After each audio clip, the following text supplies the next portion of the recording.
I moved to Seattle in 1999 due to all the music and the art and the culture that was coming out of the city at that time. And I wanted to move up there to be part of something big, something different.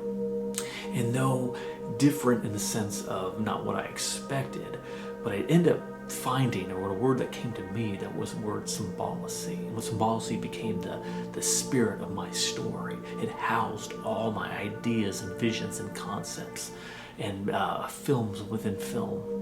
My art of character, getting into the hearts and the mind of the character I created to better tell their stories. In my Symbolicy journey, I created 2 series paying tribute to Jim Morrison and The Doors. The first one was entitled Doors to Symbolicy. In Doors to Symbolicy, my goal was to get the script, Love, Death, Travel, and take it from the very scratch to the very completion of it. So in between, I do these, what I call expansions, these creative endeavors to help market, pitch, and promote to people out there to kind of get this word out and let them know what I'm doing and document my journey getting there. After many years of creating for Love, Death, Travel, it was time to kind of pack up, rebuild, and at that time it morphed into Newborn Awakening.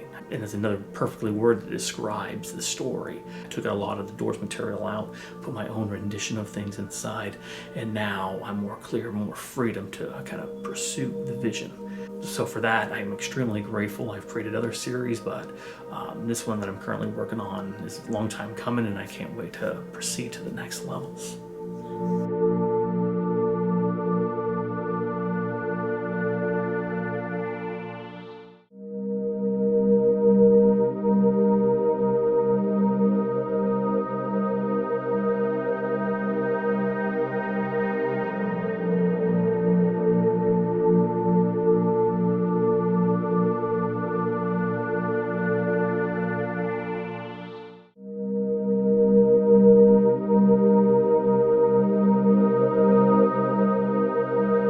So after 18 years of living in Seattle, the universe had other plans and other places for me to rest my head. And that town would be Olympia, Washington.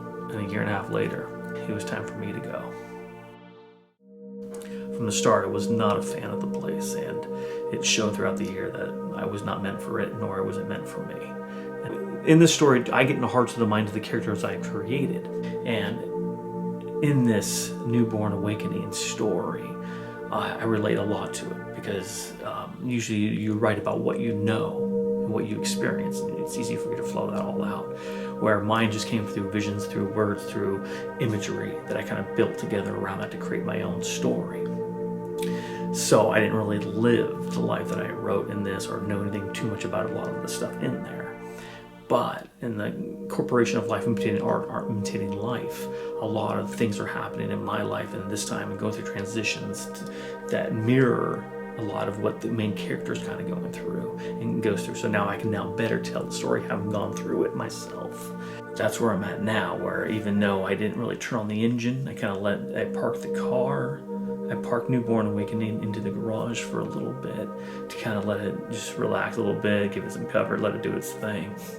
And it's not to say that from time to time I didn't go in there and just start the engine just to make sure that the battery still worked. And every time I did, it seemed like it was getting a little bit stronger and a little bit more powerful with each time that I turned it on. So now it's that time to kind of take it out for a little spin and kind of see where that direction can take me for the next stages.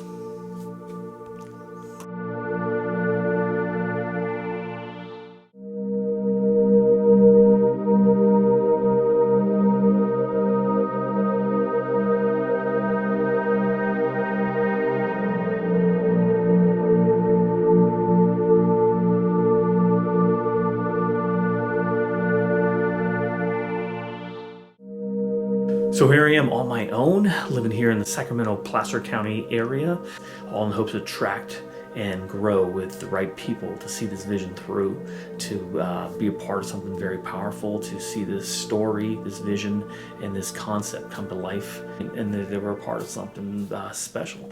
And that's what I want to offer to this world. So this, after reading my script for the very first time, as Ray Manzarek said, he said it was very unusual, very clever, very, very interesting, and I like it a lot. So I hope you do too, and thanks for joining me on this journey of the Newborn Awakening.